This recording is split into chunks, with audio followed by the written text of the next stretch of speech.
Heat is what we're bringing you today on the 21st of June 2022. Greetings, welcome to GTV Breakfast. We've got a packed hot show for you, so you're welcome. Ladies, what's up? Cool. Welcome. Yes. So, Dr. UN is in the trends again, guys. Who has what now? What now? And he's promised to give Sarkodie another award. So he's leading. I mean, he's been in the trends since last night, guys. Yes, he's in a comfortable lead. And I'll be having breakfast with Gambo, guys. I'll be having breakfast with Gambo. His latest release is out, and so he'll be telling us about it. And also, I'll be asking him why he bets so much. The guy's always betting. 4,000, 5,000. He's always losing. Maybe he should give us some tips, because nowadays I don't know. I mean, I don't think I'll take tips from somebody who bets and loses. I would want to take tips from someone who bets and actually wins something. Put something in your pocket. How about that? The last time he bet, I think the guy put 4,000 Ghana. He lost everything. What's wrong with this guy? Look, you know that you won't lose when you go to do the eye test at DVLA. I'll be having a DVLA conversation today. So that requirement has become mandatory. Hasn't it always been so? Today we'll be interrogating the issues a bit further, and the DVLA will be in the house. We'll also be talking about African numerals. So I'm reading all these things, I'm thinking African mathematics, but what does it all mean? You'll find out right here on Breakfast this morning. So many ways to follow us on Facebook and on Twitter. Just type in the search for Ghana Broadcasting Corporation. But if that's too much for you, just hashtag GTV Breakfast. For those of you who don't know what the hashtag is, it's like those and 11 and then 2 lines in the middle. Yeah. And that's it. If you're a music student, you know it's a sharp sign. All right. So that's your hashtag that you want to click on to get all the content that we have for you on Facebook, on Twitter, on Instagram, even on TikTok. So we're everywhere, and this is GTV Breakfast. Still to come, 7 o'clock, we've got the sports with Mal Titi. We've got the headlines at 7:20. Encroachment on CSIR lands. Students on government scholarships face hardship, and former police personnel interdicted over the Kumasi Islamic SHS disturbances. That and more coming up in the next hour. On Health Check, we're looking at blood pressure, the highs and the lows. Everything you need to know in 31 minutes. But for now, we're heading out into the 6 o'clock breakfast news with Maltiti Saida Sadiq. She's got all the news in her bulletin. You stay with us. This is GTV. Yes, it's nice. It's a red morning. It's a red morning. Hey, good morning. We'll be back. Yes.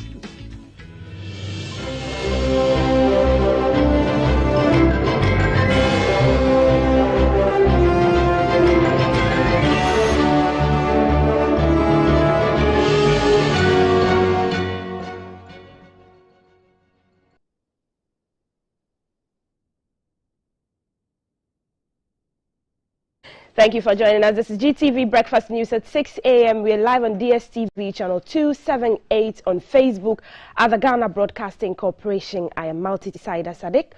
In the headlines, Cape Coast Trifo Praso Road temporarily open for light vehicles. Also, first batch of Hajj pilgrims take off to Mecca. On the foreign front, another attack on a church in Nigeria leaves 3 people dead. Let's start off from the central region. And the Trifo Praso Road has been temporarily open for light vehicles following ongoing rehabilitation of the damaged bridge. Continuous heavy rain on Friday and Saturday put pressure on the bridge at Jukwa, causing its collapse and cutting of communities linking Cape Coast and Trifo. The Minister for Roads and Highways, Mr. Kwesi Amakwata, has been inspecting the ongoing works and other destruction caused by the rains to the road infrastructure. Clara Mlanu reports. This is not the only damaged bridge in the central region as a result of the continuous torrential rain on Friday and Saturday.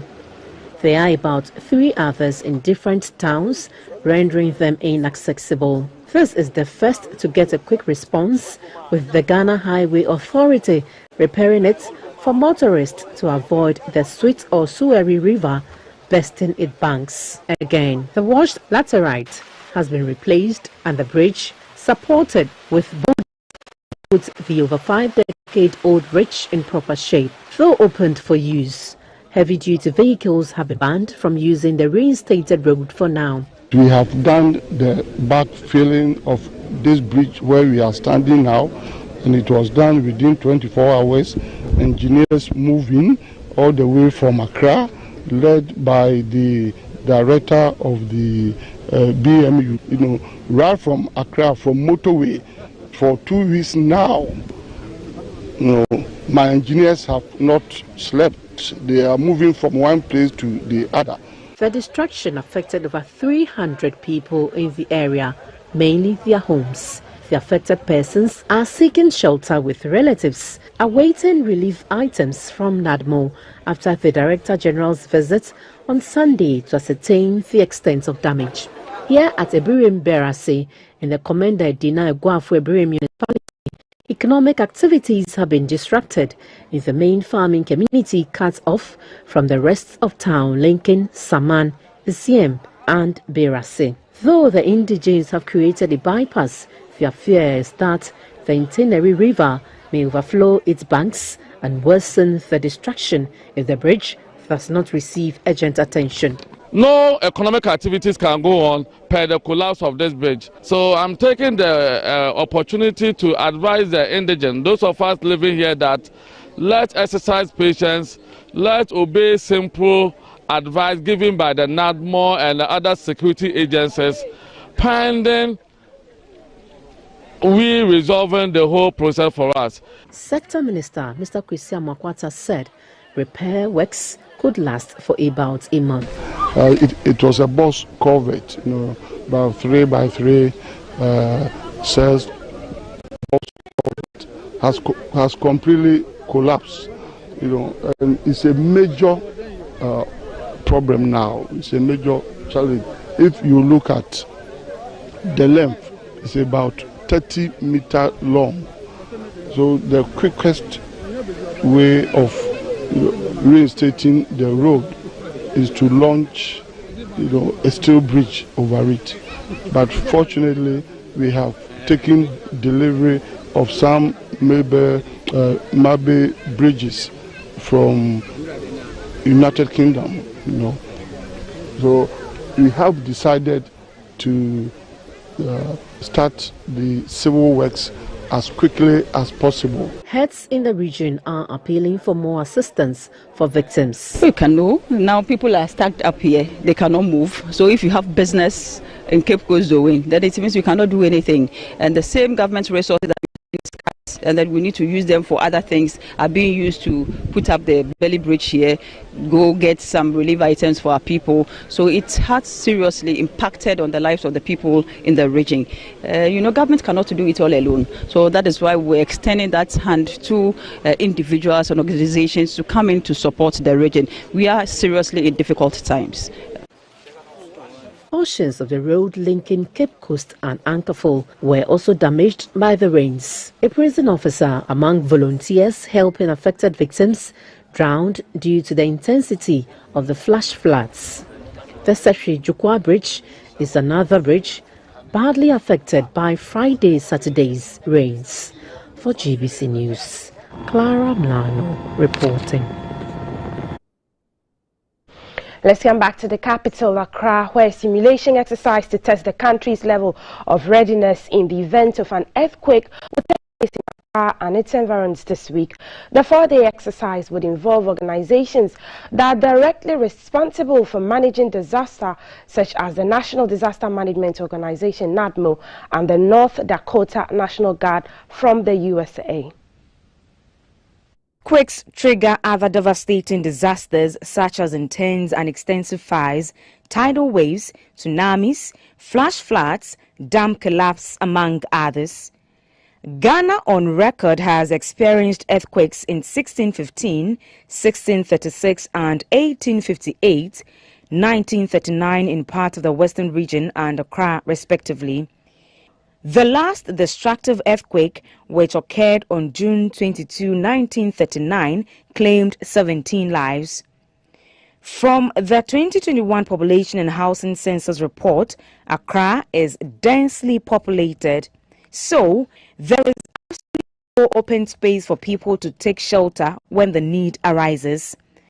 The Director General of the National Disaster Management Organization, NADMO, Mr. Eric Nana Ajuman Prempe is not happy about the situation and is appealing to the authorities to create open spaces in the event of the unforeseen. I wish to appeal to metropolitan, municipal and district assemblies to take a critical look at pretending to few open spaces left and try to create new ones not only in Accra but all over the country. I wish to urge the Land Use and Spatial Planning Authority with deep passion to support MMDAs in this effort.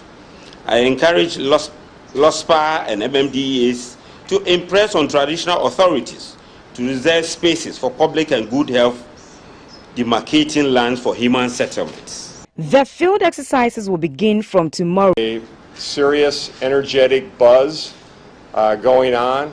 The level of preparation between the Ghanaian team and the team that we've sent over from North Dakota to help with their exercise, I think the fruits of those labor are going to show over the next several days. Jubilee House, Parliament House, Kotoka International Airport, Kolebu Teaching Hospital, Rich Hospital, 37 Military Hospital, Vijasu Lodge, among others, lie in earthquake zones. The exercise, Ignite Course Preparedness 2022, exercise Shikbong Wosomo. Now, a private developer has put up a building almost at the lintel level on an electricity substation at Aduato in Kumasi. The Minister for Sanitation and Water Resources, Ms. Cecilia Dapar, took journalists to the place and warned that such impunity could result in dire consequences. The problem falls within the purview of the Ministry of Energy, but has implications for the Ministry of Sanitation and Water Resources, since water supply would be affected if any of the power cables underground the substation is damaged through the construction of the building. The Minister for Sanitation and Water Resources, Ms. Cecilia Dapar, led a team of officials from her ministry, the Ghana Water Company, and the Electricity Company of Ghana, to Aduato, where the private developer has encroached on the premises of the ECG substation. The structure is said to be sitting on the main ECG distribution line from the Owabi Water Treatment Dam, as well as some of the power cables underground. Damage to any of the distribution lines could negatively affect a greater portion of residents in the Greater Kumasi metropolitan area. Ms. Cecilia Dapar said she would liaise with the Minister for Energy to resolve the issue to prevent any crisis. We are not saying that ECG has every right or Ghana Water has every right to take somebody's property. No. Whoever owns the spot will have to produce genuine papers to make sure. ECG tells us they own the plots. Their installation is on it. And for heaven's sake, we need to think about the larger picture. If I single-handedly encroach to deprive half of Kumasi its water supply, I think I would have done a great disservice to this nation and to the good people of this region. The Ashanti Regional Manager of ECG Network, Mr. Frederick Bediakon, warned of imminent power and water crisis if stringent measures were not instituted to check the encroachment. Water supply is a national security issue. That's why we brought the RECSEC here, for us to be able to first and foremost give them a first-hand idea of what is happening and then the possible effect of any level of encroachment that is happening there. The minister also visited the Owabi Dam to assess the state of the reservoir. It was observed that the dam had been desilted to save residents in its catchment area from flooding.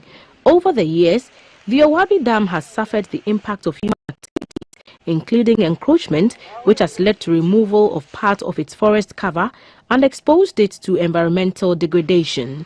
Ms. Cecilia Dapar used her visit to plant some trees on the fringes of the dam.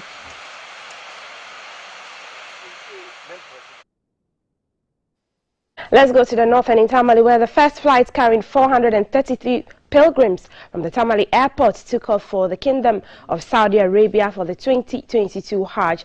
3 additional flights are expected to take off between Tuesday and Wednesday, with more than 1,700 pilgrims expected to be airlifted from the Tamale airport. Our Northern Regional correspondent Mutala Isa reported that the Regional Minister Sani Al-Hassan Shaibu, who addressed the pilgrims before takeoff, admonished them to serve as ambassadors for Ghana and pray for the nation. He is the last batch of pilgrims who are just boarding this flight. This is the first of 4 flights that are expected to take off from the Tamale airport. In all, about 1,732 pilgrims are expected to be airlifted from the northern regional capital, Tamale, to the Kingdom of Saudi Arabia. The Northern Regional Minister Al-Haji Sani Shaibu, who came here to address the pilgrims before they board the flight, advised them to respect the laws of the Kingdom of Saudi Arabia. The whole world needs prayers, especially Ghana, because we are in hard times and there was a need for us to put ourselves together to pray for the health of the nation and the President of the Republic. By this, we would be able to achieve good things for the nation and forge ahead with our national development. A representative of the Hajj Board, Al-Haji Farouk, has also been speaking to the media. 4 flights planned for Tamale. The first flight, as you can see, has landed. It is scheduled to take off at 10:45, followed by the second one around 9:45 tomorrow morning.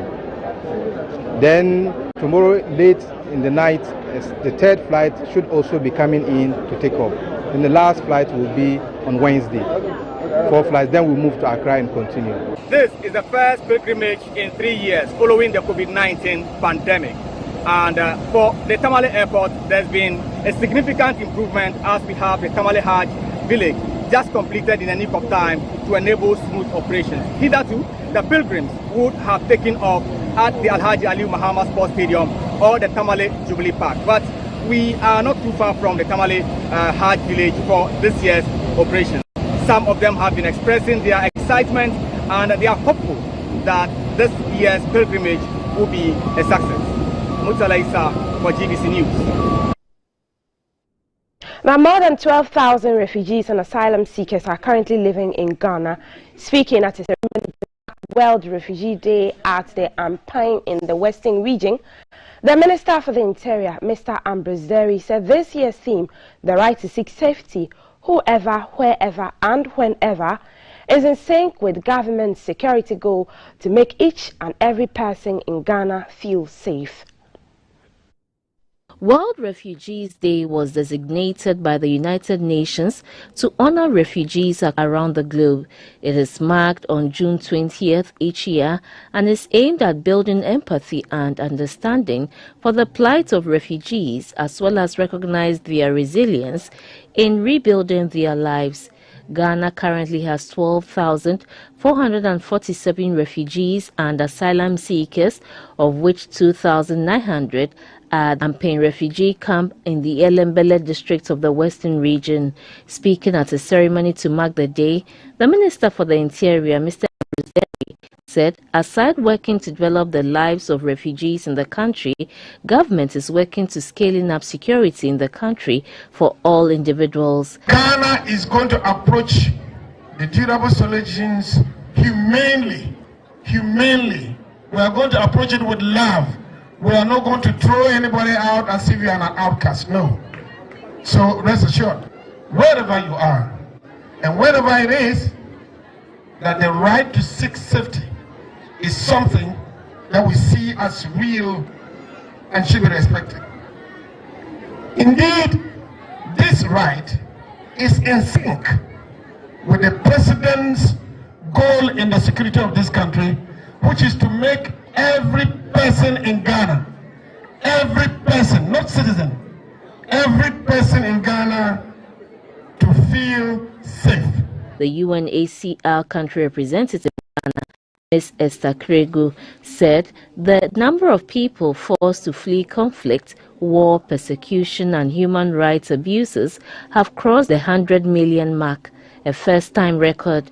She said the day, aside recognizing the plight of refugees, offers countries the opportunity to reflect on the cycle of refugees and the measures instituted collectively and individually to find lasting solutions. We know the situation of the Sierra Leoneans before, who also went through cessation of refugee status because the situation back home that made them flee in the first place had changed, and there was peace enough for people who wanted to return in safety and dignity. The chief of Ampeng, Nana Nyameke Fufuli, urged individuals to treat refugees with dignity and love. He noted that caring for refugees is a global responsibility. It is a key to restoring personal security, self-sufficiency, and dignity during conflict. The shelter is not just a roof under one's head, but also, among others, safety in the community and the ability to give back to those seeking for refuge. The Refugee Day celebration was under the auspices of the United Nations High Commission for Refugees, UNHCR, the Ghana Refugees Board, and other key players. Now, the UK-Ghana Chamber of Commerce, UKGCC, has organized its first Ascot Ladies' Day event in Ghana. The event is to celebrate the iconic annual UK cultural event, which will help raise funds to support the University of Ghana Medical Centre's Clinical Trials Unit. The UK-Ghana Chamber of Commerce was established in 2016 with financial support from the UK government's Department for International Trade to promote bilateral trade between the UK and Ghana. The Chamber is the leading UK business support organisation in Ghana. The Chamber commemorated its great British tradition in a special curated Royal Association Ladies' Day experience, which was set up as a high tea garden party. The party experience will offer business networking opportunities to member companies and other key stakeholders under the UK-Ghana Chamber of Commerce. The Executive Director at UK-Ghana Chamber of Commerce is Madam Ajoba Chiama. Ascot's races have been running all of this week in the UK, and today is the Ladies' Day at Ascot in the UK. And so we are replicating it here. We are watching the races on the TV screens. She said all the proceeds from the tickets and raffle sales will be donated to the University of Ghana Medical Centre. This would then give the UGMC an opportunity to monitor the treatment of patients and modify the treatment to suit our conditions. I have caused the UK-Ghana Chamber of Commerce and the British High Commission also to support. So I'm entreating all Ghanaians listening to me to support this good cause and donate to the University of Ghana Medical Centre for this clinical trials unit. A senior lecturer of the University of Ghana Medical School, Dr. Christian Owu, said the clinical trials unit of the university will help identify the best treatment for diseases in the country. It will not serve only University of Ghana Medical Center. It will be used for training upcoming doctors, postgraduate doctors. It will be used for researching in collaboration with other African countries and in collaboration with other European countries. Remember, whoever pays the piper calls the tune. Ascot, one of Britain's most well-known race courses, holds a special week of races in June each year called the Royal Ascot, attended by Her Majesty the Queen. And on the international front, 3 people have died and 2 others injured after an attack on 2 churches in Kaduna State, northwest of Nigeria. The State Commissioner of Internal Security, Mr. Samuel Aruwan, said an unknown number of criminals on motorcycles entered 4 villages in coordinated attacks, robbing people, and later targeted Maranatha Baptist and St. Moses Catholic churches. Reports say several people have also been kidnapped. Kaduna State Acting Governor Hadiza Sabawa Balarabe has condemned the attack and called on the police to speed up their investigations. Nigeria is struggling to curb a deadly wave of kidnappings for ransom by armed gangs who frequently target unprotected rural communities, schools and motorists on highways. Earlier this month, attackers targeted a church in the southwest of the country, killing 40 people. At least 59 people are known to have died in lightning strikes and landslides triggered by severe monsoon storms in India and Bangladesh. Millions of people have been stranded while emergency workers have struggled to reach those affected. Forecasters are warning that the flooding is expected to get worse over the next few days. Bangladesh government officials have described the recent flooding as the country's worst since 2004. Unrelenting rains over the last week have inundated vast swathes of the country's northeast region, exacerbated by runoff from heavy downpours across mountains in neighboring India. Schools have been converted into makeshift shelters and troops have been deployed to evacuate households cut off from neighboring communities as a result of rising waters. In Assam state in neighboring India, more than 1.8 million people have been affected by floods after 5 days of incessant downpours. Seasonal monsoon rains represent a lifeline for farmers across South Asia, but typically cause deaths and destruction to property every year. Bangladesh and India have both experienced increasingly extreme weather in recent years. Environmentalists, while not ascribing single weather events to climate change, do warn it could lead to more disasters, especially in countries that are low-lying and densely populated.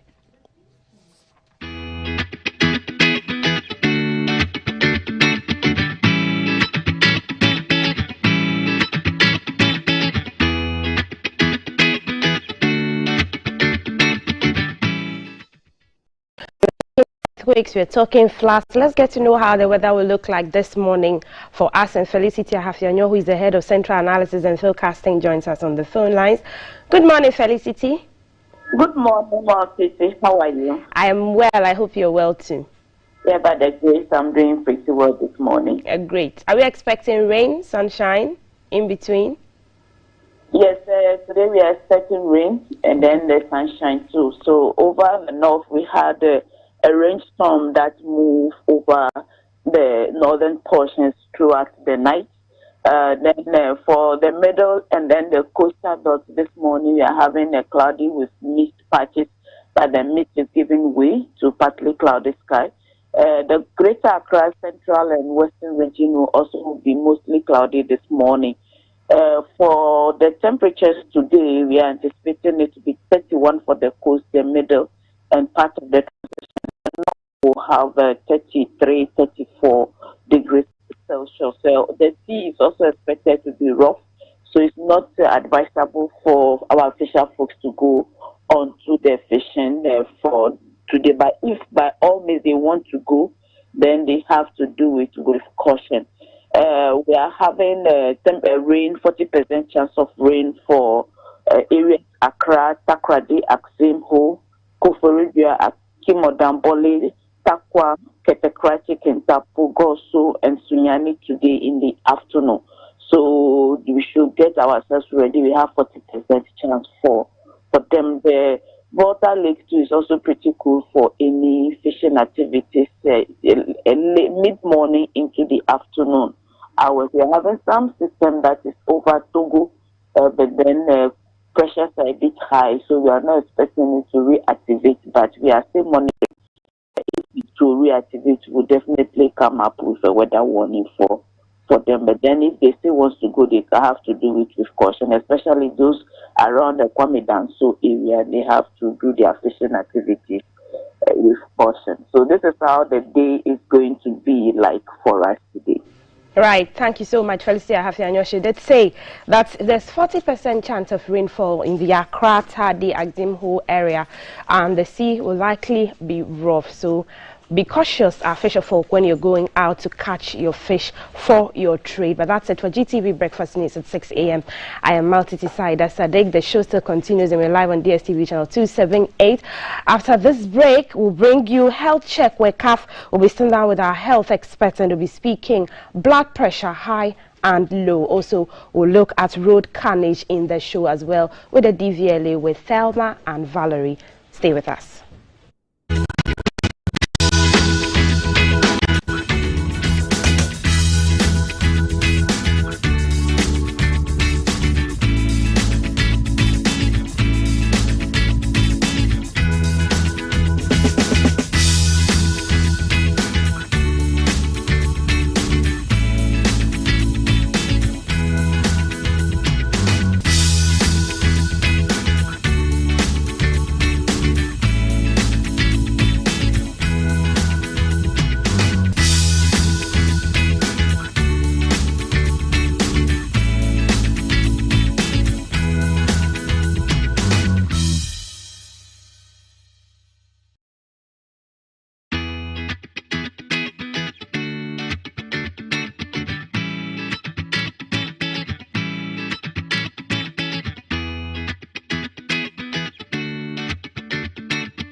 6:30. You're watching GTV Breakfast on GTV. Still to come, our sports news at 7 o'clock, headlines at 7:20, conversations on reducing the killing of passengers and motorists on the road through road traffic accidents. DVLA, what are they doing? Promoting African numerals and breakfast with gumbo. It's a full plate today.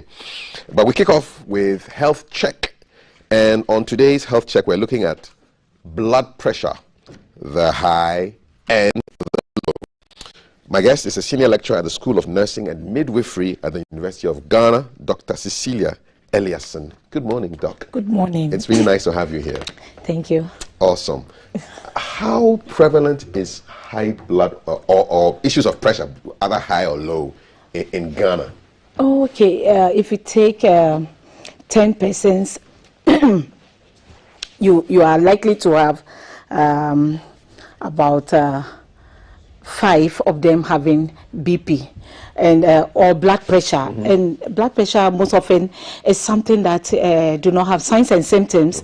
So those who have it actually do not know that they have it. And you can't determine that you have BP unless you go to the hospital or a pharmacy so that your blood pressure will be measured. Then you will know that you have high blood pressure. Because when you say I have BP, it's normal blood pressure. But when you say I have high blood pressure, that is the hypertension. Yes. Good. And then low would be hypotension. So hyper for high? Yes. Hypo for low? Yes. Why don't we feel anything? Okay, so currently that we are all sitting here, we are breathing normally.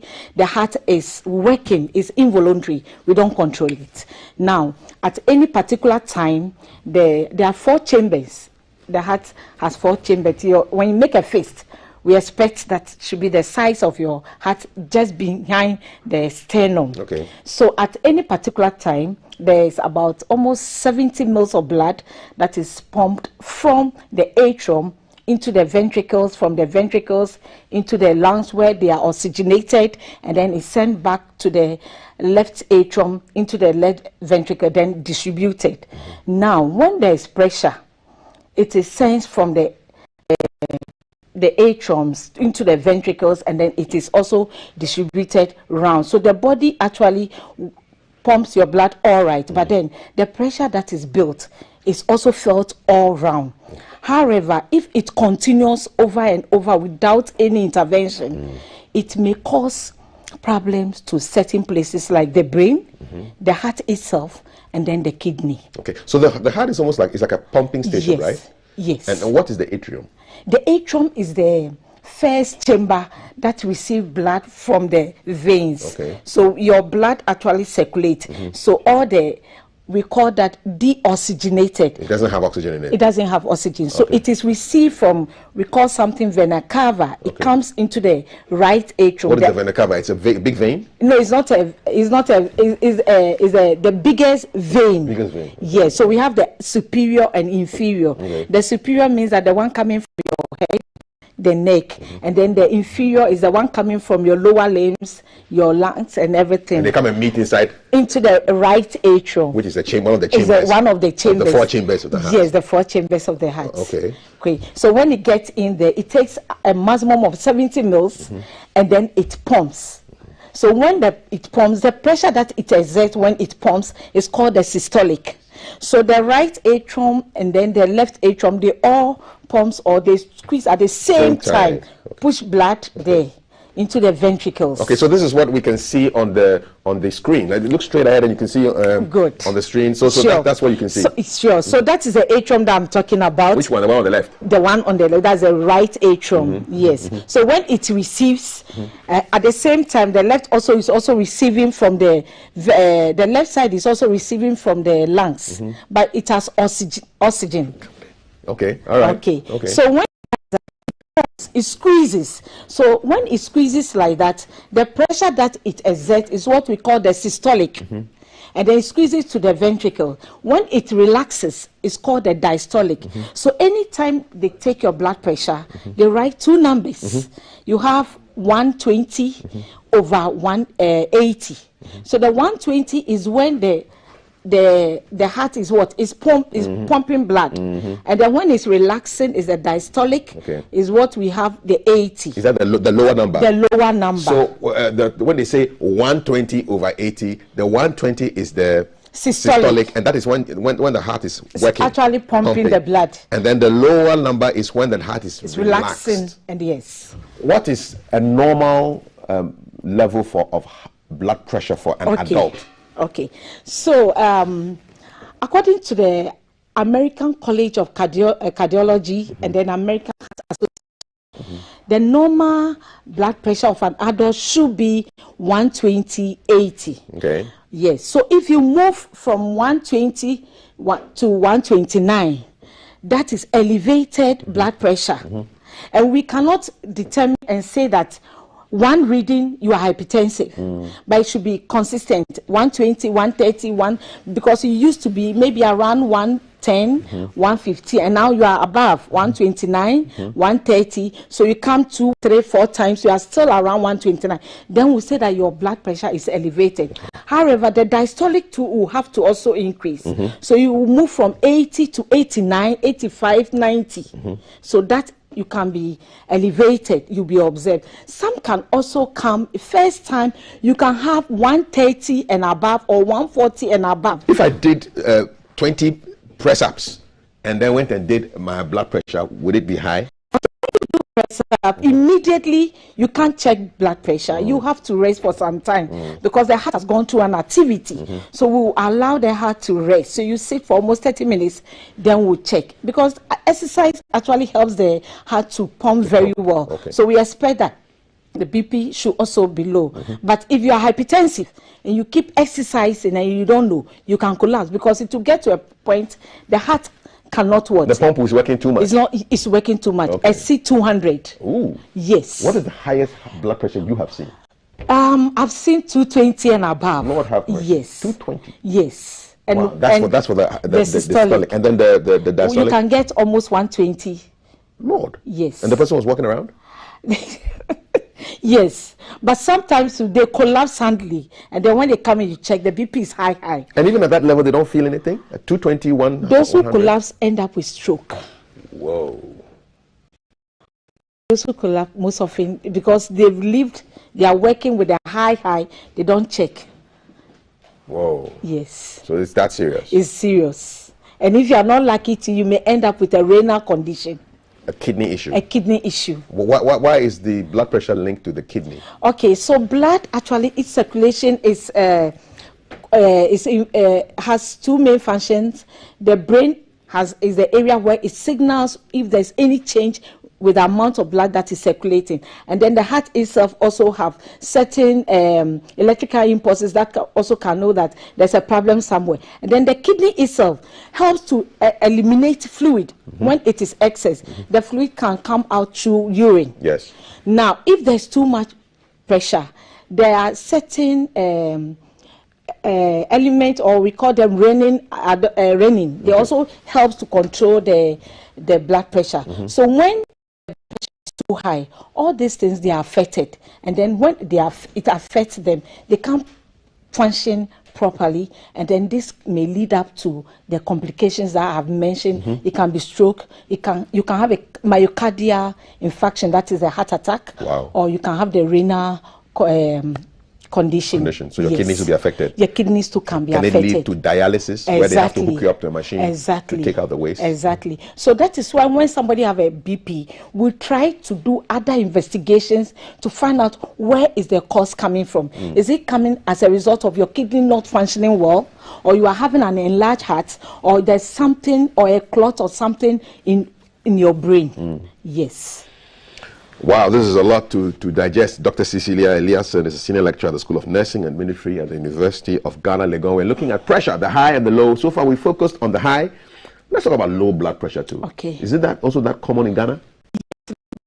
Blood pressure is also common. So we say when your blood pressure is below 90, the systolic. The higher one, the higher number. Yes, is below 90.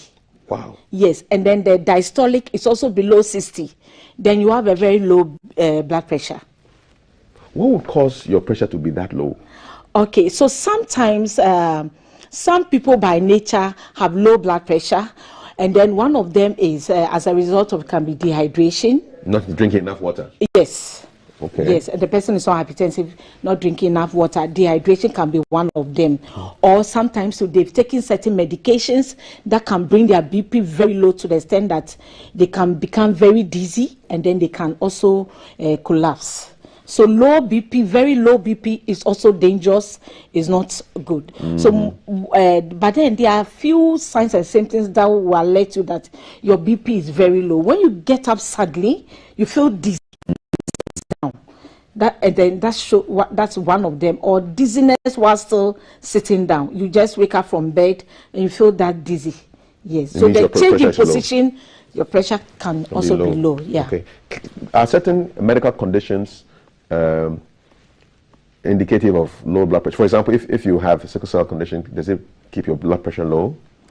One of them, like having diarrhea, vomiting for a long time. Okay. It brings your pressure down. Drop. Yes. Okay. So if you have diarrhea, vomiting, because the body is losing weight, the body is losing its fluid. Yeah. So as you lose fluid from the body, the BP drops. So what the brain and the kidney and the heart does is to try as much as possible to maintain a lot of blood to only the heart, but it cannot continue for a long time. And that if you don't get any intervention, the patient can collapse or anything can happen. So using the analogy of the pump, is like there's not enough power going to the pump. Exactly. But the heart itself needs to get the first blood. Yes. The first blood that is pumped out from the aorta, it serves the heart itself. We call the coronary artery, because that is the machine that is pumping. So you should take it first foot.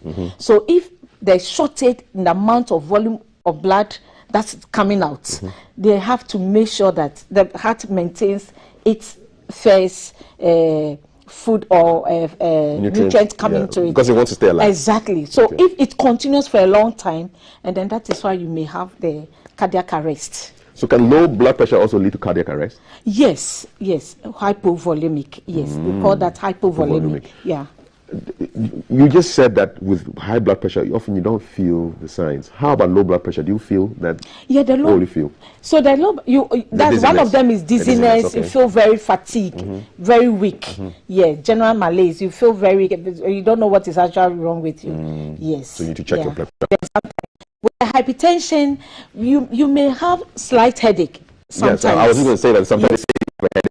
You see, the headache will come, and then maybe you sit down for a few minutes, it clears off. But then if it keeps coming, recurring, you need to find out why you're having this headache. You see double vision. You see things you are not seeing it very well. Yes. It affects your eyes too. Yes, because it's all about the blood pressure. Okay. So you don't see very well. You need to report.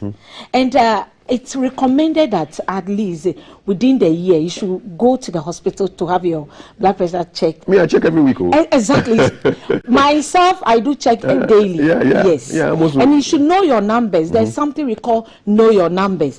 Know your numbers means that if you are not hypertensive, you should know your normal range. So that even when you get sick and you go and they check your BP, they know that you have moved from 110 to 130. So your blood pressure is elevated. Apart from that, if you're hypertensive, you should also know your numbers so that anytime you check your own BP at home or you go to the hospital and they check it, you should be able to say that, oh, I know I'm always within this range. And then also, you are hypertensive, you should know the type of drug that you take. Because I say that the causes is unknown. That is 90% of hypertension, we don't know the cause. But the 10% that we know the cause are related to renal condition. It can be cardiac condition or any other condition. So the drug is given to you based on what is causing the hypertension. So you should also know your numbers or know your medication and always carry your drugs along. And then in addition to that, we also talk about lifestyle changes. Lifestyle changes. One of them is you cannot be a sedentary lifestyle, sitting at one place, eating, you don't do anything. So we encourage physical activity, at least 30 minutes a day. And this 30 minutes, you can do it 15 minutes, rest in between, do 15 minutes, and then you rest. The people who say sex is Yes, sex is exercise. After that, it brings your BP down. But you should also know your blood pressure. Does it not bring your BP up when you are doing it?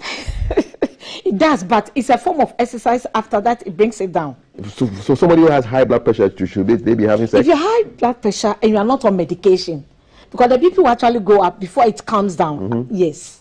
So it's safe. Yeah, but then you should know your numbers. Know your numbers. And no vigorous sex. Exactly. Thank you. Good advice for those of you who have high blood pressure and you still want to enjoy yourselves. Okay, so you've told us about the possible health problems that are associated with high blood pressure. Can it be managed without medication? Some people want to know.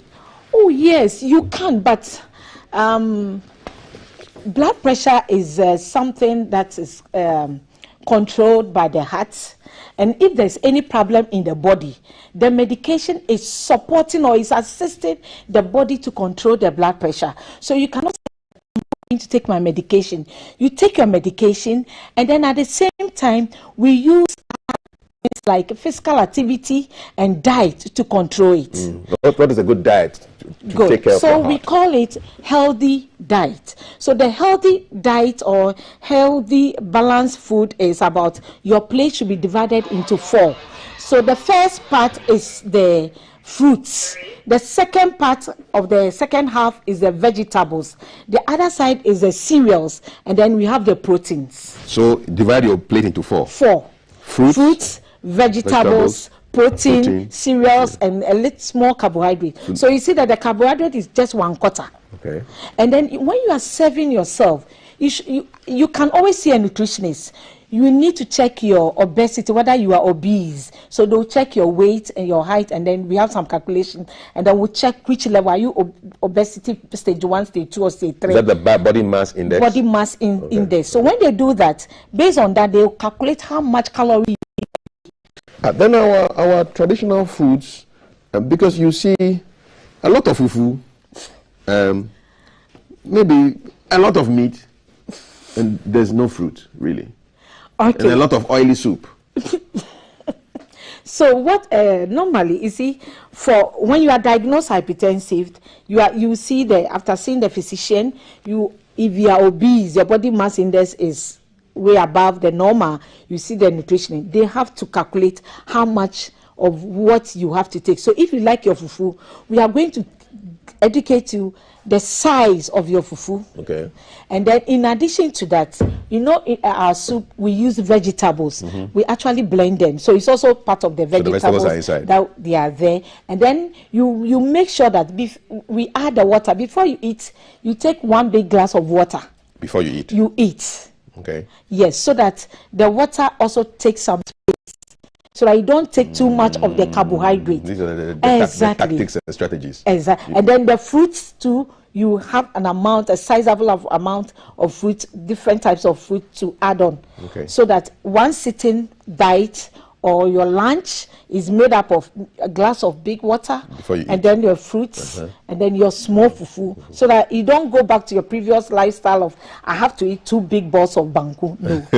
The activity of the heart. So that's why we measure it in millimeters of mercury. So the measurement, as we inflate, and then it goes up to the level where you can no more feel the pumping action of the heart, will be your systolic. And then when you start releasing, the last one that you do not hear anything, that is the diastolic. That is relaxing, the diastolic. So we use millimeters of mercury. Well, these days, so you have the digital ones where you just and then you press it, start, number goes, and it comes back down. The digital one is called anaeroid. It has it in the small machine. So as it's working, it also takes the measurement like that. Yeah. All right. Okay. Taking your pressure with your watch on, is that advisable, or you take it off before you? So you can take it off before we do check. And now there are a lot of gadgets people use to check their blood pressure. There's this smartwatch that can check your blood pressure on your wrist. You know, the iPhone people, right? The iPhone people with the Android. Well, it is good, but you cannot base your daily blood pressure measuring on that small wristwatch. So maybe you do it in the morning, you need to go and check this one too. Yes. And then checking of the blood pressure, if you have your own monitor at home, you can show it to your doctor or the nurse that this is what I have. They will check whether it is reliable. I wish you had brought one here today. Do you have one here? Oh no, I didn't know. I have to rush in here. I have one. So before you check, if you walk into the hospital, You sit down for 30 minutes for some time for your blood circulation, everything to get used to you sitting quietly. Okay. And then the next course you sit quietly. Now, the fact of seeing the machine raises their BP, and we call the white color. It's called white color BP because the sight of it also can increase the BP. Okay. So if they come, we relax them, we engage them in some conversation, and then after that, the machine should be at the heart level. Okay. To your, because the heart is closer to the left side, and then we use always the left arm. Okay. And then the arm and the machine should be at heart level. Okay. So that you can get the correct reading. Now, find out from the client, do you smoke? If the client smoked before, you should allow for some few minutes, or have taken caffeine like tea, caffeine, coffee. That energy drink is not even advisable. The client can sit for some time before you can recheck because all those things affect the activity of the heart, and it also affects the blood pressure. Okay, we're going to get the messages now. When I go and do my blood pressure at the clinic, I thought. Yes. Why? Because if you talk, you see, talking is an activity. It will affect my pressure. Yes. I like to talk to you.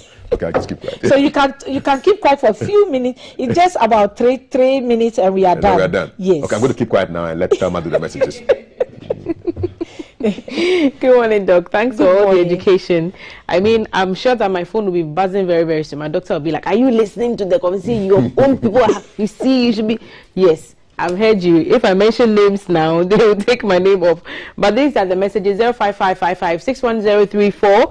And here is one asking if there is a cure for high blood pressure.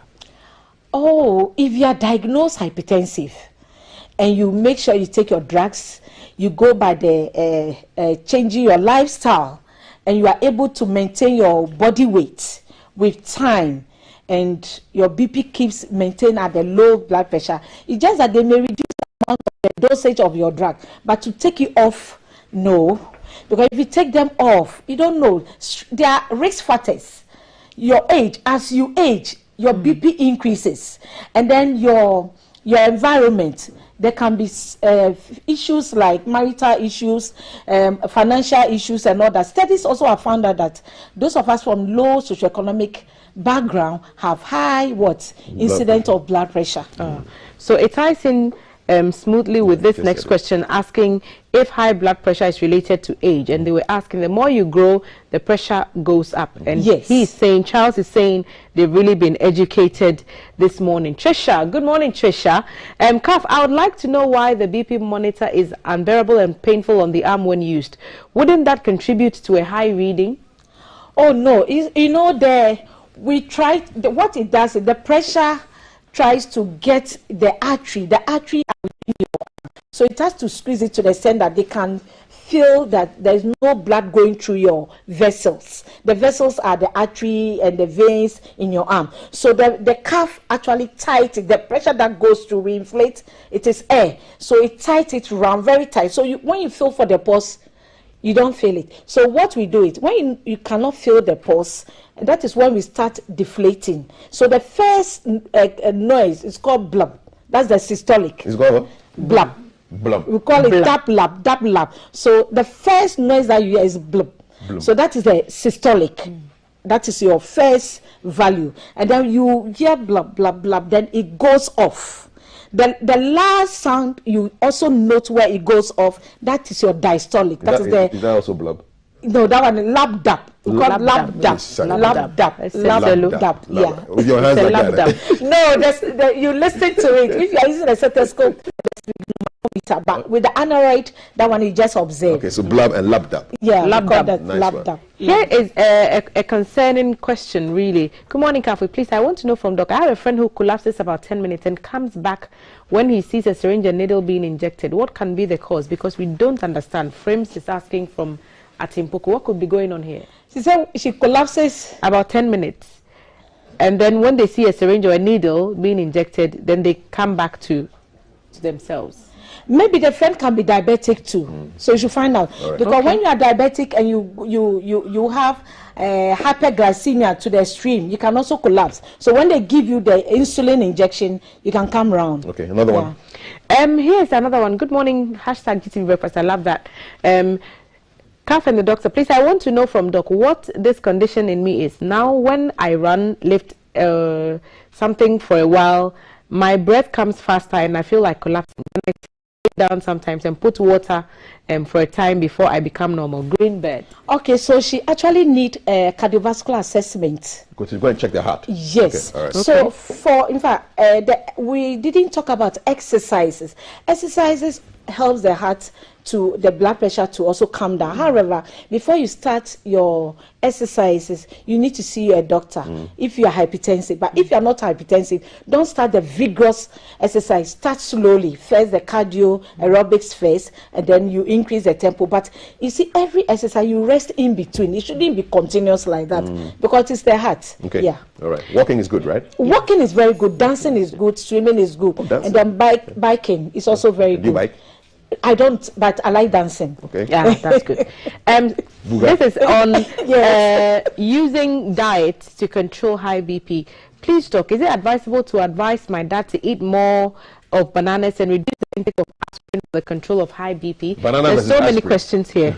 Okay, so banana actually contains potassium. It's good for checking blood pressure. Oh, okay. If he's already on an aspirin, aspirin is part of the it's a form of an anticoagulant, and it has been prescribed. He can take it. Stop the blood from getting thick.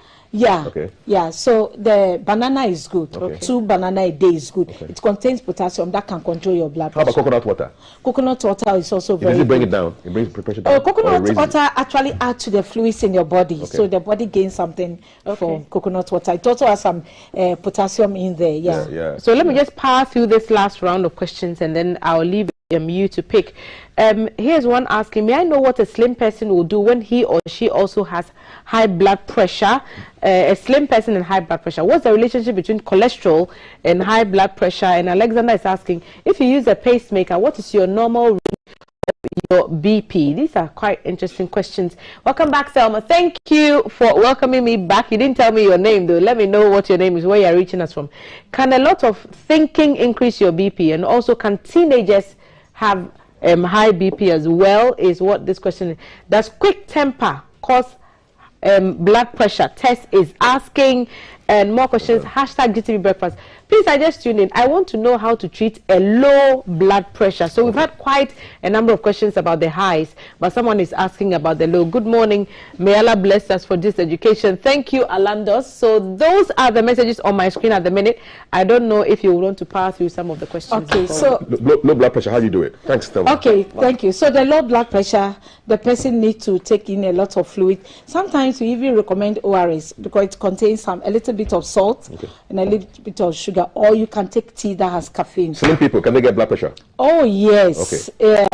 You can get blood pressure because she mentioned cholesterol. Okay. Yes. All right. Cholesterol, is it linked to high blood pressure? It is. So if you have high blood pressure and then you have cholesterol, you are more at risk of getting stroke and cardiovascular diseases. So for those people, they need to be monitored very well. Awesome. So in addition to the hypertensive drugs, they also give them drugs that can bring down the high cholesterol, and then diet that can also bring their cholesterol down. Pacemaker. What's the normal level of high blood pressure for somebody who's using a pacemaker? Okay, so somebody who is using a pacemaker, this person is already under a cardiovascular assessment for the activity of the heart.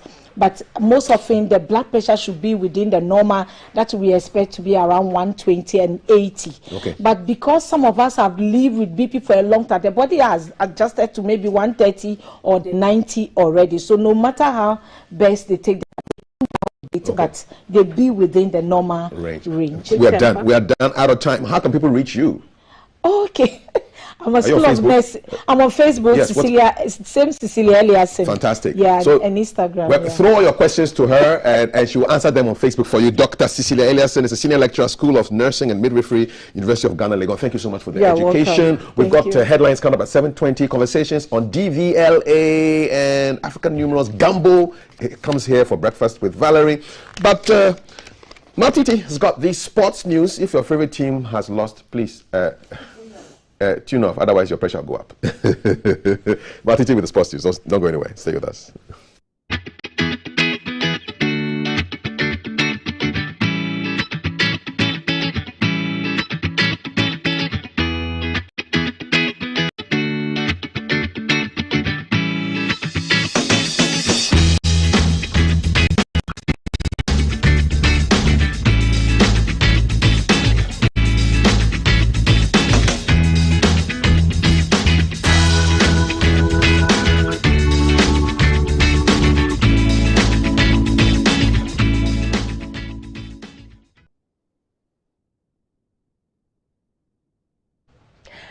Thank you for joining us on this side. This is GTV Breakfast Sports. I am Maltiti Saida Sadek. All the trends in sporting world.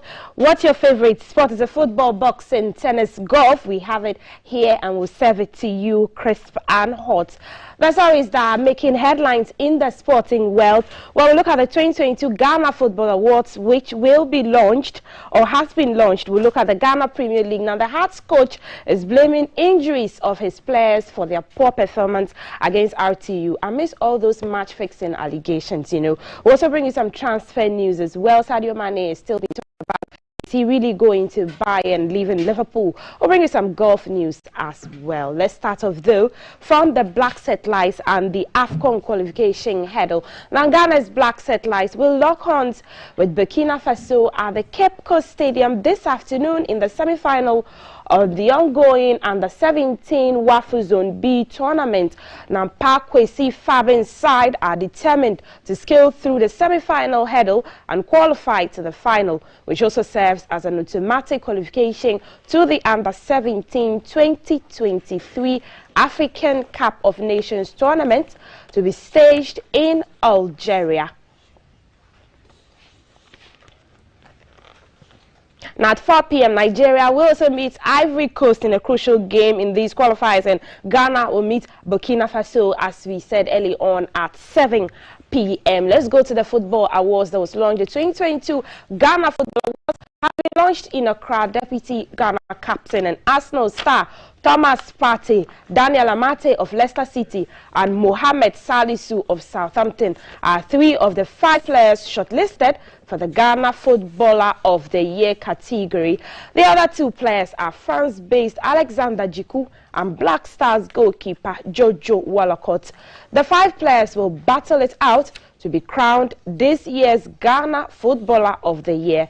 This year's event will take place at the Grand Arena of the Accra International Conference Center on Saturday, July 2, 2022. I will be there. I hope to see you there as well. Let's see who is doing well. Will pick up these awards. The Ghana Premier League Hearts of Oak coach Samuel Boadu has attributed his team's poor run in form in their last 4 games to injuries in his camp. Now, Hearts has been accused of match fixings after shocking loss relegation threatened side, the Lions of the North RTU, by 4-1 at the Accra Sports Stadium. The sudden sterling performance by the Northern Giants against the Phobians aided them to narrowly escape relegation after making a return for the first time in 8 years. Samuel Boadu has blamed the injuries in his camp as the key problem haunting the team. And one ahead of us, we have to prepare well and go in for that trophy. Now,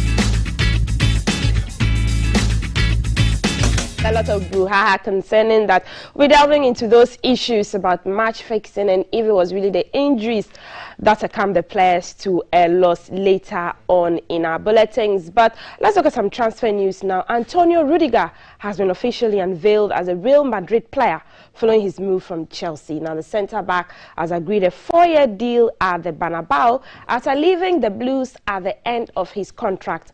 The Los Blancos confirmed the switch over 2 weeks ago, but Rudiger has been away on international duty with Germany and has just arrived in Madrid to be presented to the media at the club's training complex.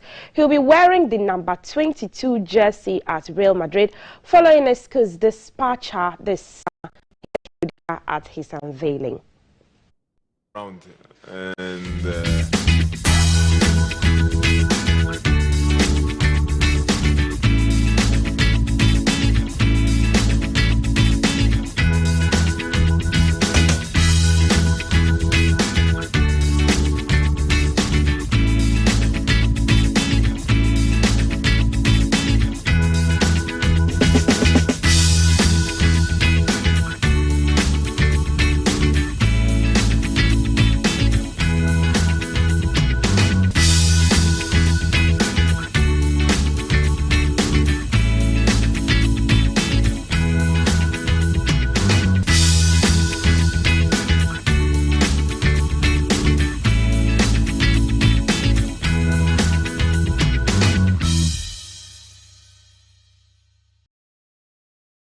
transfer news, getting closer to leaving Liverpool and is poised to complete a switch to Bayern for up to £35 million, which will bring the curtain down on his 6-year Anfield career.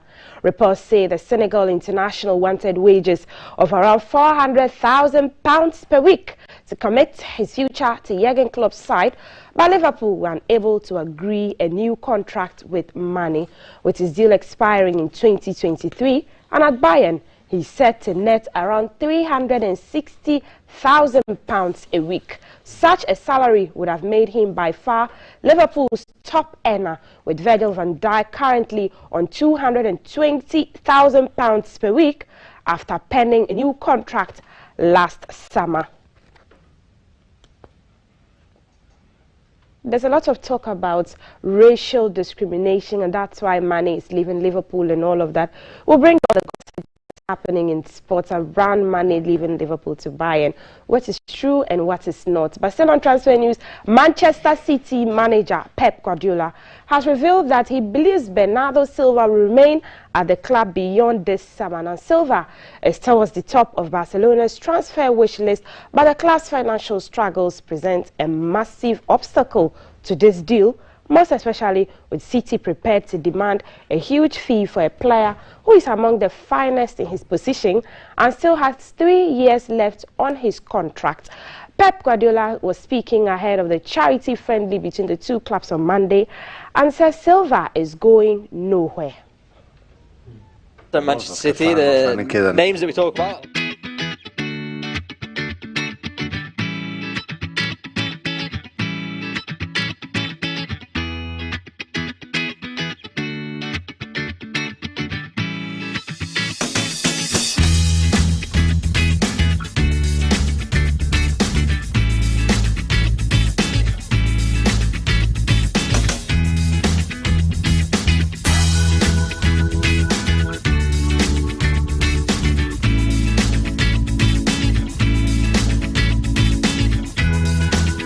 Look at some golf now. US Open champion Matt Fitzpatrick says sharing an honor with Jack Nicklaus is incredible as he revealed his satisfaction in fulfilling his dream of winning his major championship. Fitzpatrick became just the second man after Nicklaus to win both the US Amateur and US Open titles at the same venue when he claimed victory at the Country Club on Sunday, with the Englishman previously claiming the amateur crown in Boston in 2013.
us. Now, up next is Keep an Eye on the Show, after which the headlines will come your way. There's still that conversation around road safety and the DVLA's role. I am Multi Saida Sadiq.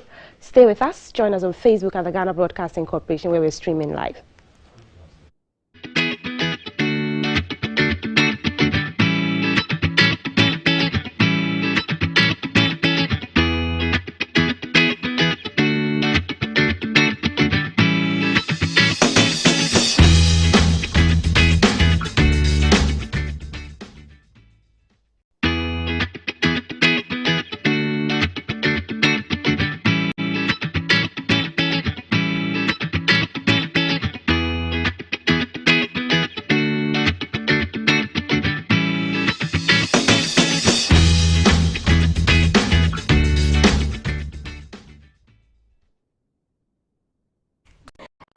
Good morning again. Welcome to this side, and for Keep an Eye with our guy Alan. There's something that has washed ashore, something like a lifeboat sort of, but Alan is on the beat and he's going to tell us what it is and why the people in the area are so excited. And Alan will be on our screen shortly. Meanwhile, we're streaming live on Facebook as the Ghana Broadcasting Corporation. And of course, we're on Twitter as the GBC Ghana. We are very interactive on our WhatsApp, which is 055-556-1034. Alan, good morning. What's happening? What is behind you? What can you report, Alan? Hi, good morning, Valerie. Thank you very much for coming to us in Cape Coast.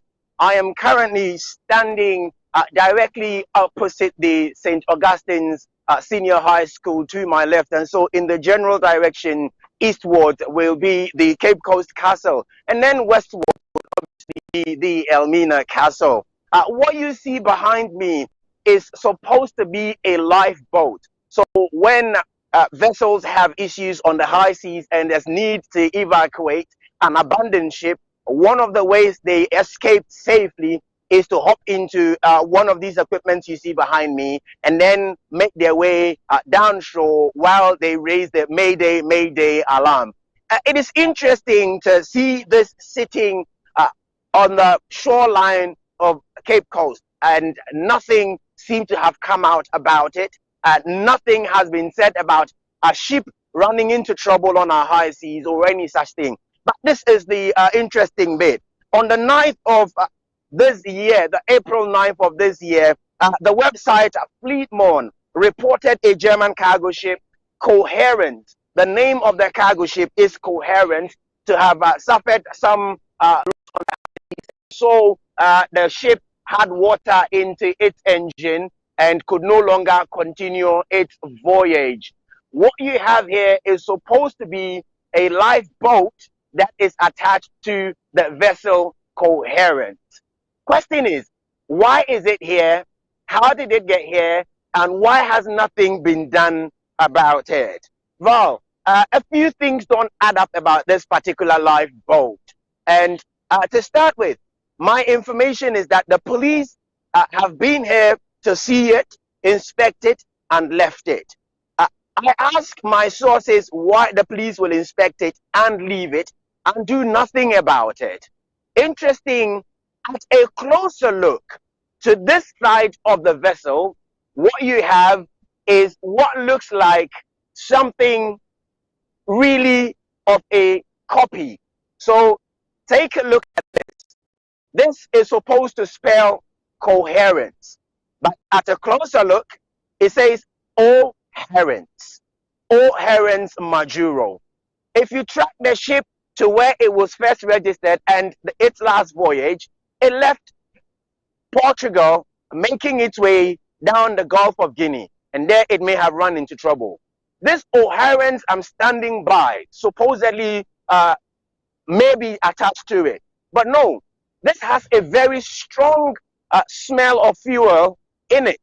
And so my suspicion is the police came around, realized that there are a few things which doesn't add up. And so the Port and Harbors Authority, I'm sure, may not have been called to attend to this, because this should have a tracker which should then be relayed to the vessel owners, and then they make their way and tow it away. The safety of children who play along this beach is at stake. the top of this equipment is open, and so the fuel tank is accessible. Let me lift my camera slightly up and you will find it is accessible. A kid climbing on the back of this could find his or her way into this vessel. Now, if a child should drop into this, coming out or climbing out will be a problem. And given that there is some fuel in it, it can lead to a fatality.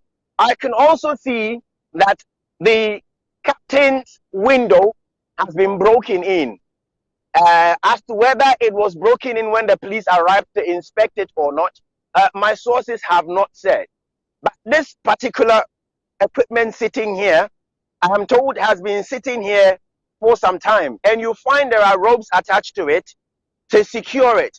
It is so because the fishermen explained this was about a mile away from where it is currently seated, and anytime there's a high tide, it gets taken back into sea and then brought back on land.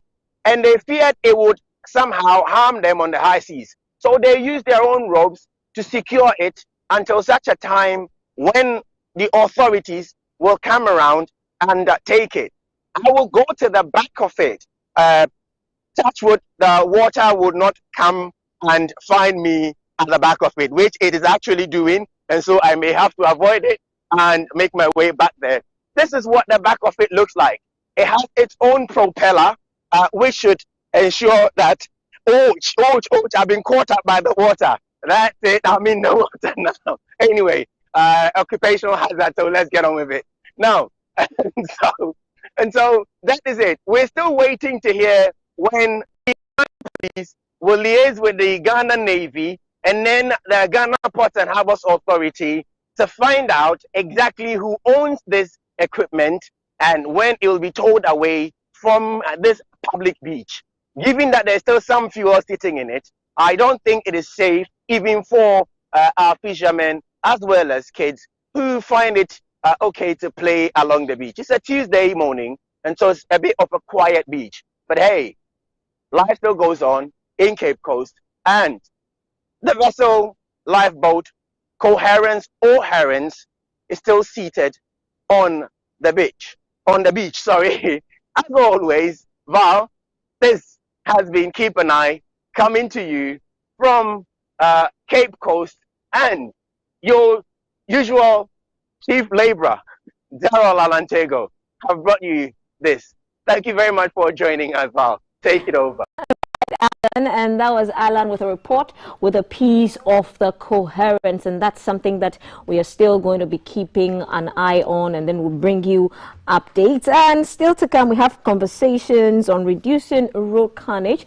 The Pat DVLA plays, also promoting African numerals. It's a conversation T we'll be having. Now we'll take a quick break. When we come back, CAF is having a sit down on the headlines, and his guests are already seated discussing what's trending on online portals and the newspapers, and generally bringing you the 411 as to what's happening in town. We'll see you after this break.